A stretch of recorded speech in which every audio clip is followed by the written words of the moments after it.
President Kgalema Motlanthe was elected the Deputy President, appointed the Deputy President of the Republic of South Africa in May 2009. And before that, for a short spell between September 2008 and May 2009, he was President of the Republic of South Africa. He has made an enormous contribution to the liberation and reconstruction of our country. And when he came out of Robben Island, amongst other things, he was part of the leadership that re-established the structures of the African National Congress after the unbanning in 1990, and also served for a while as the General Secretary of actually the largest trade union, not only in South Africa, but on the continent, the National Union of Mine Workers. With those words, I then have the honor and pleasure to introduce our Deputy President, Kgalema Motlanthe, to address you this morning. Thank you. Thank you very much, Minister Motlanthe, for your kind words of introduction. I'm deeply honored for this opportunity to address the University of New York on the theme, South Africa and the Africans in the Diaspora. This interaction reflects historical seamlessness. It continues that what was started by the early leaders of the African National Congress, who came to the United States of America to study and to mobilize international solidarity against the increasing tide of oppression back home. They used their international exposure to enrich human experience in the struggle for freedom. As we act in solidarity with others, we are simultaneously enhancing our own ability to deal with our own challenges.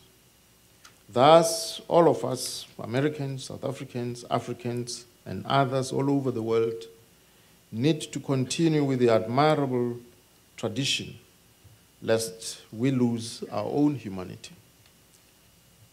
South Africa, like the United States, is a cosmopolitan society as a result of the historical contribution of people from all corners of the globe who, over the centuries, have made our country their own home. As a nation, our strategic goal is the creation of a non-racial, united, democratic, non-sexist, just and prosperous society. To this end, South Africa has well-established institutions that support democracy and protect the rights of our citizens. Free and fair elections are held every 5 years, and this democratic practice has enabled South Africans to choose a government of their choice. Wait. Don't move, yes. This camera, please. Yes. Smile, great. Do two more. 1, 2, 3. Great. Deputy President Kgalema Motlanthe of the Republic of South Africa, ministers accompanying the Deputy President,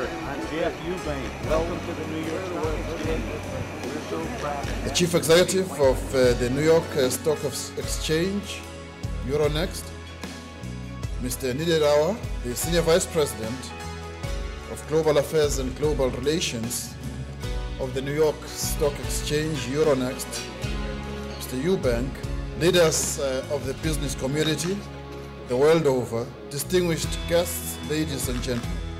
Without much further ado, I take this opportunity to call upon Mr. Nidirawa to welcome the Deputy President and the South African delegation.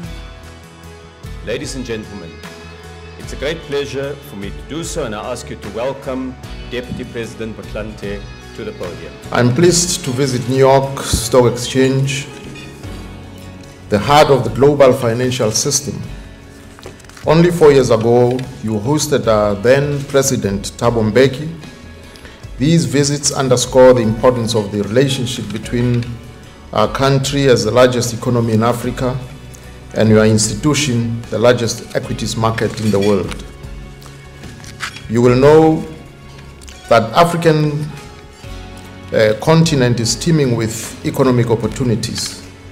Indeed, Africa is now one of the fastest growing economic regions in the world. South Africa is an important gateway to Africa.